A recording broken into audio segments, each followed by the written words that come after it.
We grew up in Jamaica Plain in a family of 8 children. Our values were really close family, service, prayer, church, community. I think we quietly saw my parents having, just gratitude for the blessings they had. Robert Lawler Sr. started the Lawler Funeral Home in 1948. He and his wife Alice instilled a spirit in all their children that we are still celebrating tonight. He didn't just pass on the hair color and the freckles to the kids. He passed on that idea of service. And Alice, their mother, was a woman of Alice was just make you laugh out loud anytime you talked to her. She was very funny. But there was always this really deep spiritual element to Mrs. Lawler. It was in this element in which Bob and Bill Lawler were raised. So they've both taught CCD, they are Eucharistic ministers and lectors, both at Holy Name and St. Teresa's. They've done a lot with Parkway hockey, Parkway soccer, and then they're quietly involved. They bury the homeless for free. They have a program with Roxbury Latin. These young men come and are pallbearers and a witness at the cemetery for people that have nobody. That's something my father instilled in them with no sense of, nobody else really knows about it. Nobody knew about it. That is, until Kevin Cullen wrote about it in the Boston Globe. I got in the hearse with him, and we drove this fellow. His name was George Whalen, and he was born in Dorchester. Very little information. He died alone at Boston Medical Center, which was the hospital opened by Mayor Curley. And the people at the hospital knew that this guy was alone, so they called a funeral home in West Roxbury. And Bill answered the phone and said, "Yeah, we'll do it." And so I went out with Billy, and we drove out to Wichita, where one of the veterans cemeteries are. And it was, it's funny. I remember we're going out. We're going to go out Route 2, just straight out there.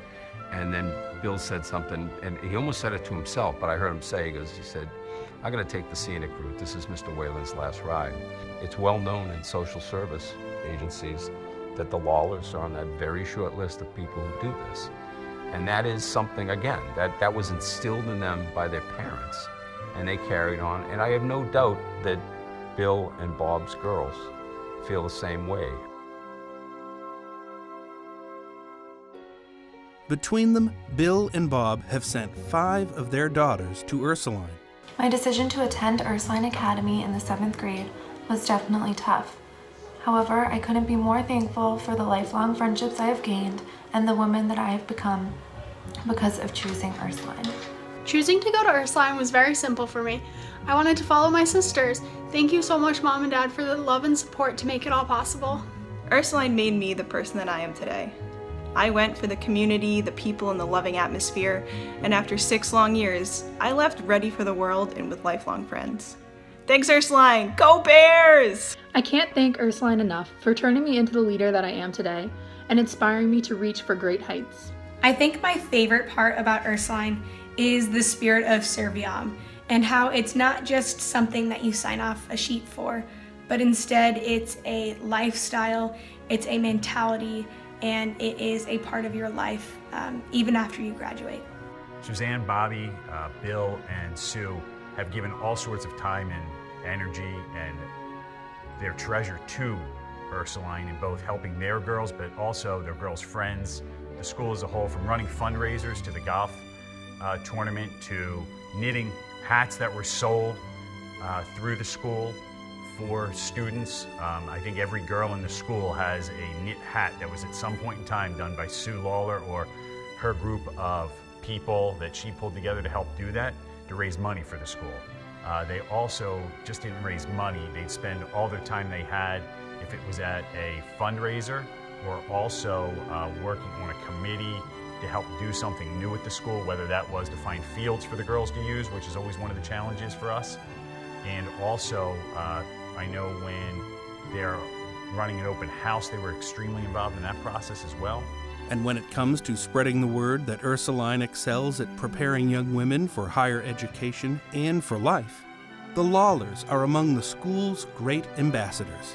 As we learned about their girls and their Ursuline connection, as we were looking at schools for our girls, they became very influential in that process based on the types of people they are, their belief system, and ultimately what they were looking for from an all-girls education, which Ursuline provides for people. So that was very, very good for us, and they were great from the standpoint of helping us make that decision. There's no doubt that Bill and Suzanne Lawler, Bob and Suzanne Lawler, have carried on the Serviam tradition.